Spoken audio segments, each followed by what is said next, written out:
Полтавскую трассу мы потеряли.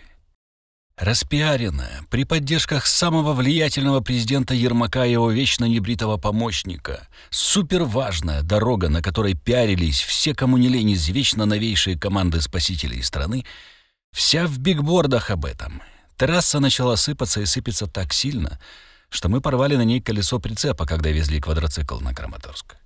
На пути в Киев она еще держится, хотя мы и влетали в ямы глубиной сантиметров в 20 и возвращаясь на Киев. Но на пути на Полтаву все прям гораздо печальнее. Она испещрена глубокими, с острейшими краями-дырками, которые часто объехать просто невозможно, потому что они лежат от левого края до правого, через все широченные полосы. Вы скажете, что там же и нагрузка сумасшедшая. Да, нагрузка там не кислая. Но почему тогда дорога на Краматорск не порвана? Хотя ей гораздо больше лет, чем Полтавской трассе. Или при проектировании и строительстве Полтавской не было известно, что по ней будут ездить фуры, или поддержка желтыми бигбордами обходится дороже самой дороги. Доброго здоровьячка, хунту и хунтубары. Мы из Украины. Это отчет о поездке со всеми вытекающими. Усаживайтесь, мне есть что вам рассказать и показать. Этот ролик должен был выйти еще пару недель назад, но случилось то, что происходит с каждым диктором хоть раз в жизни. Я потерял голос. Перед поездкой я начал хрипеть фальцетом, а после поездки уже окончательно все испортилось. Это был сильный удар для меня. Пришлось умолкнуть и только слушать. Полностью молчал больше недели и только шипел в общении с врачами. В тишине рождаются мысли. Сейчас началось восстановление, и я готов как-то их озвучивать. Пока готовлю за тыждень с подведением многочисленных итогов, отчитаюсь. И перво-наперво моя подяка всем, кто продолжал донатить, несмотря на тишину на канале. Дякую своим неокрепшим еще голосом. Значит, нам рано списывать Украину со счетов. В создавшихся условиях мы крепко давим на московитов, и ваши донаты очень успешно превращаются в помощь нулю. Дякую. Вернусь к той поездке. Задача тогда хлопцами была обрисована очень просто. Их переместили под Краматорск, не имею права говорить больше. Пикапы в тамошней багнюке садятся на пузо, течик садится на пузо, второй течик разнесло и впивишкой, фронтеру разнесло и впивишкой. Есть возможность иногда брать ЗИЛ, но он неповоротлив и огромен. Прекрасная цель. Поэтому от 8 до 32 километров пути до позиций приходится носить все руками и только ночью. Что такое все? Вода на всех, быка на всех, снаряга на всех, топливо на всех. Набирается прилично. Просто представьте себе несколько канистр с бензином для генераторов и представьте, как их нести в руках по полю. По чистому-чистому, но очень грязному донбасскому полю. Не по асфальтированной дороге, а по непроходимой для пикапов открытой местности, по которой растыканы слева и справа подарки всех возможных мастей, а сверху регулярно прилетают FPV-шки, 120-ки и прочие 150-ки. Представили? Вот и я не представляю. Потому и клянчил, и снова буду клянчить у вас денег на грузовой квадроцикл, на баги, на все, что может помочь хлопцам эффективно воевать, а не отрывать бесполезно руки и уничтожать ноги по фронтовым дорогам. Кстати, про дороги. Вы сильно удивитесь, но самые лучшие участки дорог у нас не в центре Украины, а ближе к нулю. Полтавская трасса, я уже говорил, разваливается на глазах. Трасса дальше, через Красноград, вся в рытвинах. На обратном пути, если ехать на Решетиловку, то только небольшой отрезок новейшей бетонки пригоден к езде. Впрочем, он тоже весь в волнах, и машина по ним трясется, как по стиральной доске новой модели. Сказать, что я зол на плесень, вообще ничего не сказать. Я надеялся, что результат их воровства на дорогах проявится позже, что хоть что-то от них останется хорошее в памяти, хоть капелька пользы будет от этих гадов. Но нет, мои чаяния были напрасны. Они разворовали все и сделали нам дороги из песка и понтов. Это невыносимо. Это просто невыносимо. Дорог в Украине. Точка. Нет. Спасибо тебе, наивеличнейший, и твоей команде за все то негодование, которое вызывает твое правление и твоя небритая сущность. Гореть и тебе, и твоей команде в аду. Оправданий вам нет. Не дождетесь симпатии. Выдохну. Заехали к деду по дороге туда. Не могли не заехать. Без разговоров и вариантов отпора нас насильно усадили за стол, накормили, напоили, хотели оставить ночевать, но в таком случае мы бы не успели вернуться на завтра в Киев.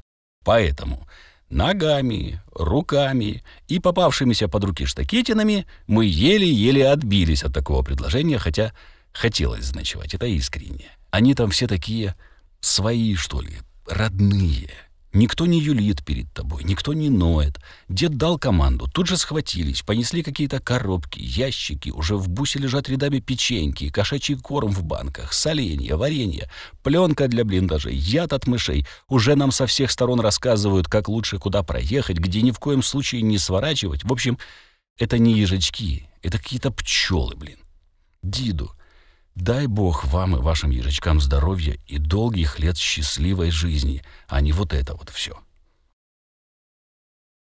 Выезжаем за Павлоград и попадаем в тянучку из военных пикапов и корчей, пытающихся между ними проскользнуть всяческими модными хаммерами, бусами, какими-то невообразимыми переделками из машин, отдаленно напоминающими девятки, буханки, течики и мерсы.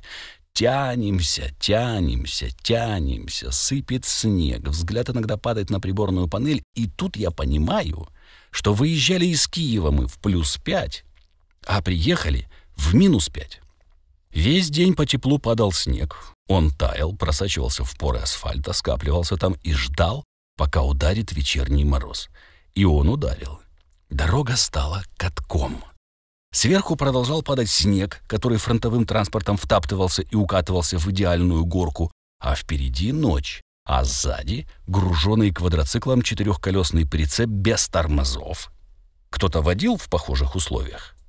Понимаете, чем все это грозило в предвкушении наступления комендантского часа? Да, именно так. Пришлось снизить скорость до 25-45 км в час. Да, пришлось все время ехать на пониженных передачах, и все равно это не спасло. В какой-то момент, пытаясь проехать между двумя запаркованными машинами, я понял, что встречный пикап останавливаться не планирует, а я не успеваю проехать первым. Скорость около 20 км в час. Давлю на тормоз, получаю в ногу отдачу очередью от АБС, педаль трясется, а машина вместе с прицепом и квадроциклом в нем продолжает двигаться в сторону припаркованной беленькой «Шкоды». Тут сработал инстинкт. Придумать решение я не успевал. Чистый инстинкт. Руль самостоятельно выкрутился до упора вправо, и мы благополучно избежали столкновения со «Шкодой», выбрав в качестве мишени стоящее у обочины дерево. Прям бампером в него, да. Удар вышел не критичным, но обидным. Помят и оторван номерной знак, оторвана накладка, и весь бампер теперь висит на соплях. Вышел из креплений, и нужно все ставить на место. А ведь могло быть хуже. Аварийка. Осматриваюсь, выравниваю машину. Едем дальше. И что обидно, даже ругнуться толком не могу. Голоса-то уже нет, только шиплю и плююсь. А комендантский час все ближе. Дорога узкая, впереди сзади тягачи и прочая медлительная техника. Да и мы особо не спешим, ведь под колесами великолепный бесплатный каток. Все это называется прифронтовая ночная дорога. Когда доехали, даже связь была. Тут начинается обидное для отчета. Товарищи волонтеры, никогда не позволяйте бойцам брать руководство разгрузкой и перегрузкой привезенного в свои руки. Они все сделают молниеносно, да. Но ни одного толкового фото вы сделать не успеете, и отчитываться вам придется только словами. Мы планировали поехать с ними в Располагу, но какое там? Нас даже слушать не стали. Отцепили прицеп с квадроциклом, все перегрузили в пикап и отправили нас ночевать, с тем, чтобы с утра вернуть пустой прицеп и снова удрать на позиции. Но вышла пара смешных моментов. Боец вынимает из бусика длинный, легкий и примятый со всех сторон коробок. С удивлением крутит его в руках, не понимая, что там может находиться и стоит ли его забирать, или внутри что-то предназначенное не для него. Только он собирается бросить коробку в пикап с размаху, рядом стоит моя супруга, смотрит на это и резко выдает: «Эй, осторожнее, там елочные игрушки!» Ржали мы всем селом уже потом, а в тот момент хлопец выдал: «Не хочу тут Новый год встречать». Ну, еще смешного. Спрашиваю: «Как там Тэчик?» Да порвали его немного. То есть, прилетело? Да не, пианино перевозили и слегка порвали. Какое пианино? Где вы его взяли на позициях пианино? Да у нас там хата с узким коридором, и в нем стояло пианино. Не пройти, не проехать. Ну как быть? Не выбрасывать же его просто во двор. Пришлось перевезти в другую хату, а пока перевозили, трошки помяли Тэчика. Ничего, ездит. Грузнет по полю, не хватает клиренса. Потому мы пока его заныкали и носим все равно руками все. Такие вот хунтуборы дела.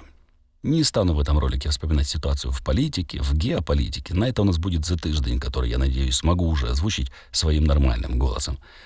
Пока по потребностям что могу озвучить? Нужно все. Вот абсолютно все, особенно транспорт высокой проходимости и топливо. Нужна гигиена, нужны всякие грелки. Дед заходится в сборах на дроны. Один дрон стоит 17 тысяч, их нужны десятки и сотни. Не верьте марафончикам, на нуле нет обещанных державой бортов. В каких-то обласканных подразделениях, может, и попадается что-то, но во всех остальных все за свои. Повторю, все за свои. Поэтому приглашаются все свои, иначе мы с этой нечистью не справимся. Реквизиты всех зборов всегда указаны под роликом і или под постом. До перемоги.